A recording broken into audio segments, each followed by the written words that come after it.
Well, hello, folks out there in YouTube land. Got a big show lined up for you. Let's get right into this one. All right, we're going to talk about this fella. And the question is, did Lane Kiffin push it too far last year with Ole Miss? I'm really starting to wonder that. You know, you can push things to a certain level. But when you go too far and you start getting in people's heads, that can be difficult, especially with team chemistry.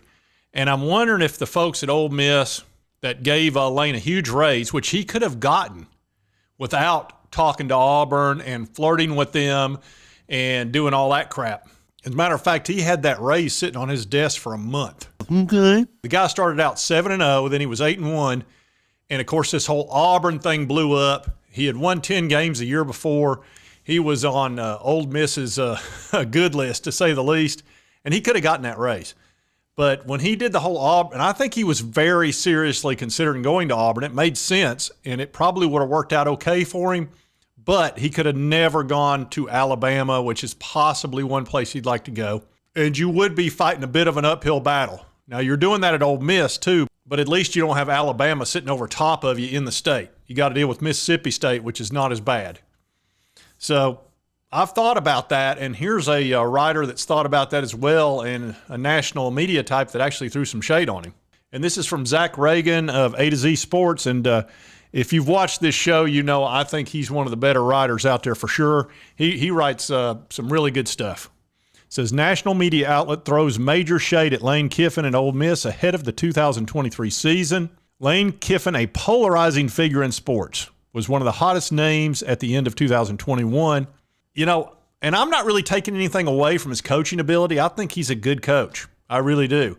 Now, am I happy what he did to Tennessee back in the day? No. I thought that was terrible. And I think he's done it, and I think he could set up Ole Miss for the same type of treatment. I think he almost did it to him. But I'm not taking away his coaching ability. The guy's a good coach. Kiffin, who took over Ole Miss, you know, he had 10 wins in 2021 for the first time in program history. Then they got off to the hot start we just talked about. But after going 8-1, but after going 7-0 in the first 7 games, then they went 1-5. And a lot of that had to do with the Auburn thing. Rumors that Kiffin was considering taking the Auburn job. Kiffin eventually decided to stick around in Oxford. Auburn ended up hiring former Ole Miss coach Hugh Freeze to replace Brian Harsin, who was ousted. It says, moving ahead, 247 Sports isn't a big believer in Kiffin and the Rebels. In fact, they think Ole Miss is a bit overrated heading into his 4th season. 247's Brad Crawford suggested on Monday that Ole Miss, which is ranked around number 21 in the preseason, could fall out of the top 25 by the end of September and not return. It says Ole Miss took a step back from the stretch during last season's spiral, but this time around the Rebels' slate will be treacherous. You know, the first 8 games they had weren't that brutal. Now they've got to go up against Tulane in week 2. Then they got to play Alabama on the road, which that's a loss.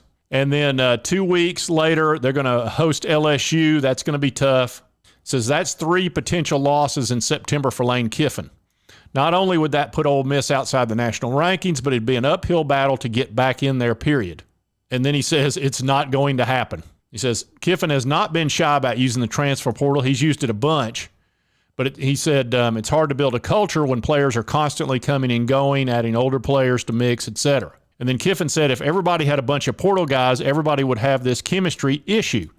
But we're going to go play a lot of these SEC teams where the culture is set and hardly any of the new players are starters. So, you know, he wasn't real high on the portal, but he's living off the portal, really. And part of that's because his recruiting classes have not been that strong. I don't think he likes putting in the work, to be honest with you. And Ole Miss is not exactly a big-time destination, even with him there. So he's kind of had to sort of piecemeal things together. And his constant rumor of him leaving hurts his recruiting a lot. Nobody wants to go there if they think he might leave them in the middle of a season or check out, so to speak, mentally. And it says, after 15 years of continuing to fall up the coach's ladder, the shine may have finally worn off Kiffin. Fall up the coaching ladder. That's some smack. Kiffin's going to have to deal with a lot of tough questions this fall if Ole Miss struggles, because I'm telling you, there's some people down there at Ole Miss not happy with him. They didn't like being played like that and being sort of, you know, held on by a little string while he played his little game. And he could sit there and blame that reporter all he wants about, the rumor that he was going to leave. Those rumors, there was a lot of smoke. And usually where there's smoke, there's some fire. So I guess the question is, are the players bought in?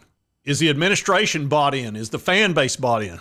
If he wins, maybe. But I can tell you what, he's going to have to win, because right now there's some bad feelings there, probably on the team and certainly in the fan base and among the administration, because he could have got that money a much better way.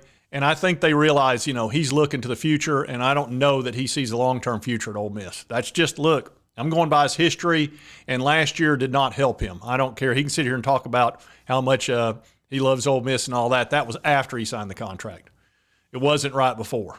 So anyway, I do think he pushed him too far. And you can push people too far. Even if they want you to stay, if you push them, they're going to get fed up with that crap.